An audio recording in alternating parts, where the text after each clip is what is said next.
Good morning students. हमारा जो 11th political science का जो चैप्टर चल रहा है चुनाव और प्रतिनिधि, इसके अंतर्गत हमने प्रीवियस वीडियो में बात की थी आरक्षण से संबंधित, और आरक्षण से जुड़ी हुई कुछ अन्य बातों के बारे में हम आज विस्तार से चर्चा करेंगे, विस्तार से अध्ययन करेंगे।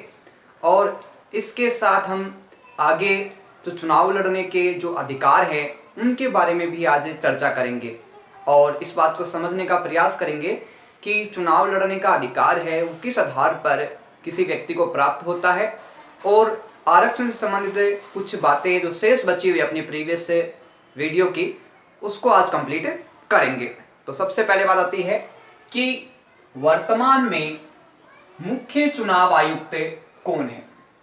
ध्यान रखना, वर्तमान में जो मुख्य चुनाव आयुक्त है वो है सुनील अरोड़ा। कौन है? वर्तमान में जो मुख्य चुनाव आयुक्त है वो कौन है? सुनील अरोड़ा। इनके अलावा दो जो निर्वाचन आयुक्त है वो और होते हैं, और इनके द्वारा जो भी फैसले लिए जाते हैं वो सामूहिक रूप से लिए जाते हैं।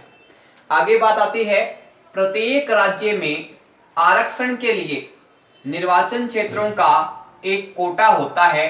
ध्यान रखना, प्रत्येक राज्य में जो भी निर्वाचन क्षेत्र है उसमें प्रत्येक क्या है कि क्षेत्रों में एक कोटा होता है। कोटा यानी एक विशेष है, वो वर्ग के लिए, जाति के लिए सीटों का निर्धारण होता है, जिसको एक विशेष कोटा कहा जाता है, जो अनुसूचित जाति और अनुसूचित जनजाति की संख्या के अनुपात में होता है। वो किस बात को ध्यान में रख के होता है? तो ध्यान रखना, अनुसूचित जाति और अनुसूचित जनजाति की वहां पे जनसंख्या कितनी है, उस जनसंख्या के अनुपात में वहां उस निर्वाचन क्षेत्र में कोटा निर्धारित होता है।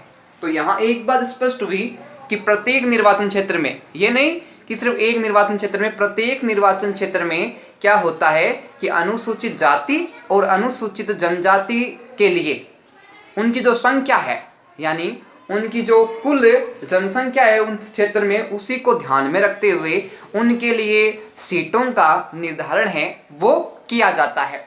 आगे बात आती है, लोकसभा और राज्यों की विधानसभाओं में महिलाओं के लिए आरक्षण की मांग उठी है। हम देखते हैं वर्तमान समय में जो संसद है उसमें लोकसभा, और हम राज्य विधानमंडल में राज्य विधानसभा की बात करें तो यहाँ पे क्या है कि महिलाओं की भागीदारी हमें पुरुषों के मुकाबले बहुत कम देखने को मिलती है। इस दृष्टि से वर्तमान समय में ये प्रयास किया जा रहा है और ये मांग भी समय समय संसद और विधानसभा में उठ रही है कि महिलाओं के लिए है वो प्रमुखतः सीटें हैं वो आरक्षित की जाए और उन पे सिर्फ महिलाओं को ही चुना जाए। ये प्रयास है, ये लोकसभा और विधानसभा दोनों क्षेत्रों में प्रमुखतः किया जा रहा है। प्रतिनिधि संस्थाओं में बहुत कम महिलाएं हैं, उनके लिए 1/3 सीट आरक्षित करने की बात हो रही है। प्रतिनिधि संस्थाएं, हम बात करें ग्राम के साथ पंचायत की, वार्ड मेंबर की, नगर निगम की, नगर पालिका की, नगर परिषद की, इनमें भी क्या है कि महिलाओं की जो संख्या है पुरुषों के अनुपात में बहुत कम है। इसलिए प्रयास किया जा रहा है कि जो प्रतिनिधि संस्थाएं हैं, स्थानीय संस्थाएं हैं, उनमें भी क्या है महिलाओं के लिए सीटें आरक्षित की जाए, ताकि महिलाएं हैं उनको भी पुरुषों के समान प्रतिनिधित्व करने के अवसर प्राप्त हो और वो भी राजनीतिक क्षेत्र में अपना परचम है वो लहरा पाए और अपने देश के विकास में अपना योगदान दे पाए। आगे हम आज चर्चा करेंगे स्वतंत्र और निष्पक्ष चुनाव। चुनाव में सबसे बड़ी प्रमुख बात होती है कि बिना किसी भेदभाव के और बिना किसी दबाव के स्वतंत्र रूप से चुनाव होने चाहिए। ये देश में रहने वाले प्रत्येक नागरिक के लिए आवश्यक है और एक अच्छी सरकार है वो देश में शासन करे, प्रशासन करे, इसके लिए भी ये आवश्यक बताया गया है कि जो चुनाव है वो स्वतंत्र और निष्पक्ष होने चाहिए। इसमें सबसे पहली बात आती है एक स्वतंत्र और निष्पक्ष चुनाव प्रक्रिया सुनिश्चित करना। चुनाव की जो प्रक्रिया है, निर्वाचन की जो प्रक्रिया है कैसी होनी चाहिए? स्वतंत्र होनी चाहिए। यानी जो भी उम्मीदवार प्रतिनिधि चुनाव में खड़े होते हैं वो बिना किसी दबाव के स्वतंत्र रूप से प्रतिनिधि या उम्मीदवार के रूप में खड़े हो। दूसरी बात, निष्पक्ष। जब निर्वाचन हो इनका, जब मतगणना की जाए और लोग उनको मत डालें तो बिना किसी भेदभाव के सभी को समान समझते हुए और जो योग्य है उसी को उचित मतदान मिले और बिना किसी भेदभाव के चुनाव आयोग द्वारा इनका रिजल्ट है वो घोषित किया जाना चाहिए। चुनाव प्रणाली में मतदाताओं की आकांक्षाएं चुनाव परिणाम में व्यक्त हो सके। चुनाव प्रणाली में जो प्रमुख भागीदारी रहती है वो जनता की रहती है, क्योंकि जनता अपने मतदान के माध्यम से, अपने वोट के माध्यम से जो अपने प्रतिनिधि जो खड़े हुए हैं उनमें से जो जनता को उचित लगता है, योग्य लगता है, सक्षम लगता है, अनुभवी हो, शिक्षा के क्षेत्र में अच्छी उपलब्धि प्राप्त की हो, ऐसे प्रतिनिधि को क्या है कि जनता अपने प्रतिनिधि के रूप में शासन के लिए चुनती है और वो प्रतिनिधि है वो जनता की आकांक्षाओं पे यानी जनता की इच्छाओं पे, जनता के भरोसे पे जो वादे उन्होंने जनता के साथ किए हैं उनको पूर्ण कर सके, ऐसा चुनाव परिणाम में व्यक्त होना चाहिए।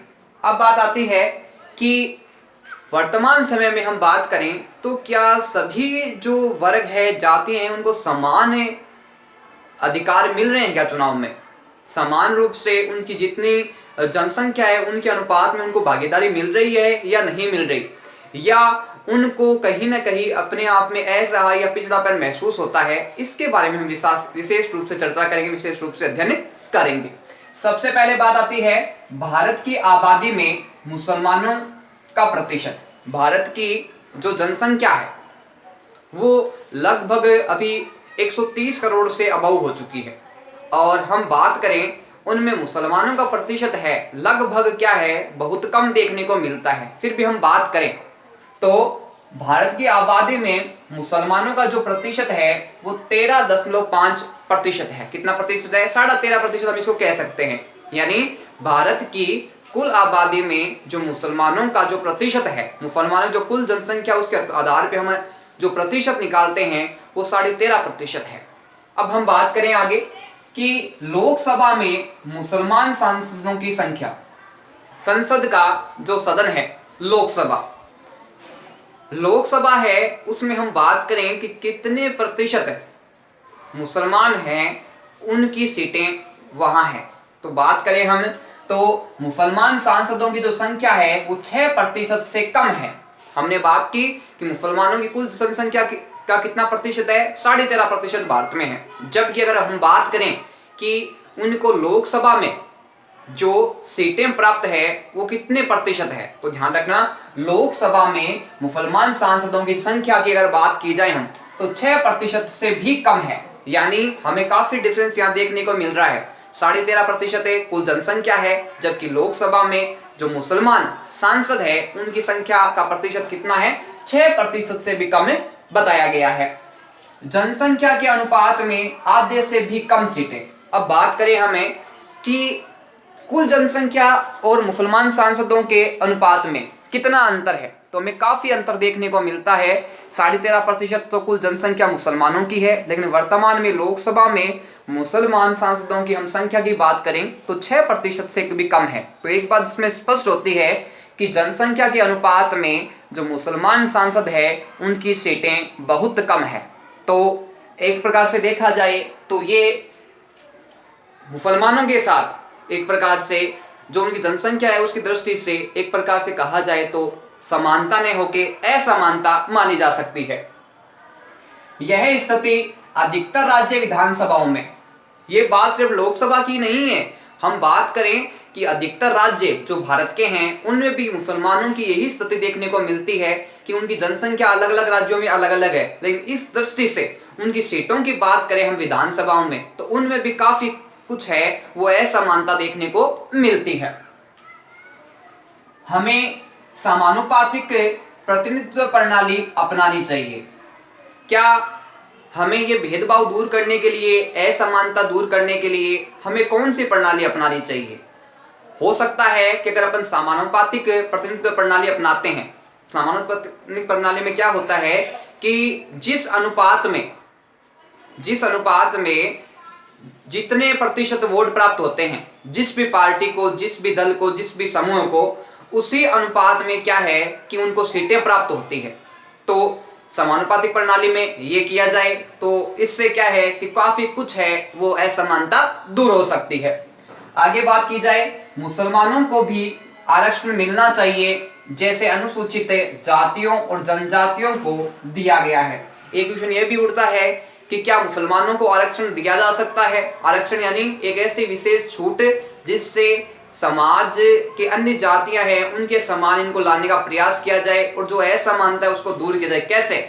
उदाहरण के रूप में हम बात कर सकते हैं, जो अनुसूचित जातियां हैं, अनुसूचित जनजातियां हैं, उनको जिस प्रकार संविधान में द्वारा आरक्षण प्राप्त है उसी प्रकार क्या मुसलमानों को भी आरक्षण मिलना चाहिए।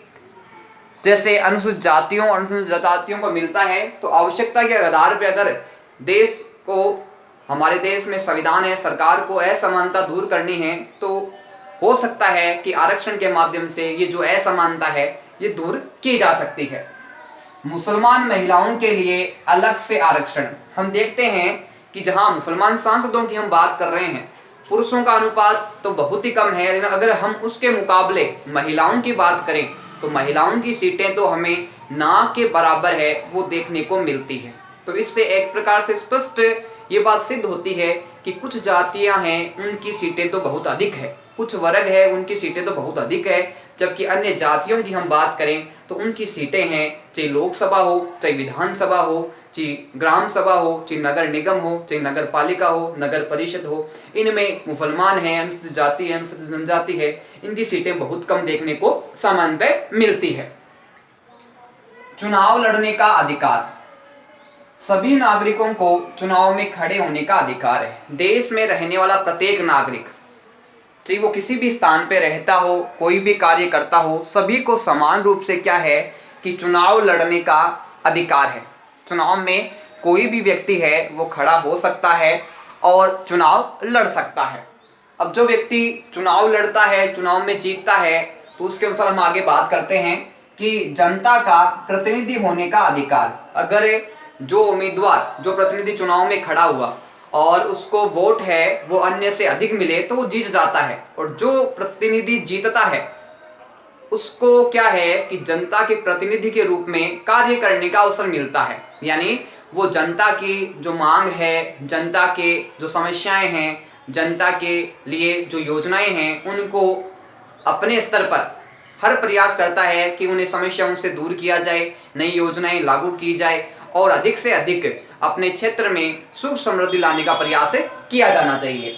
विभिन्न पदों पर चुनाव लड़ने की न्यूनतम आयु अलग अलग होती है। हम बात करें कि चुनाव में कोई व्यक्ति खड़ा हो सकता है, लेकिन इसके लिए भी कुछ क्या है, योग्यताएं उस संविधान के द्वारा निर्धारित की गई है। विभिन्न पदों की हम बात करें, चाहे वो लोकसभा की हो, चाहे वो राज्यसभा की हो, चाहे वो विधानसभा की हो, तो इन सभी पदों पर व्यक्ति अगर चुनाव लड़ता है तो उसके लिए आयु भी निर्धारित है, वो संविधान के द्वारा निर्धारित की गई है। अब आगे हम बात करते हैं लोकसभा और विधानसभा चुनाव में न्यूनतम आयु।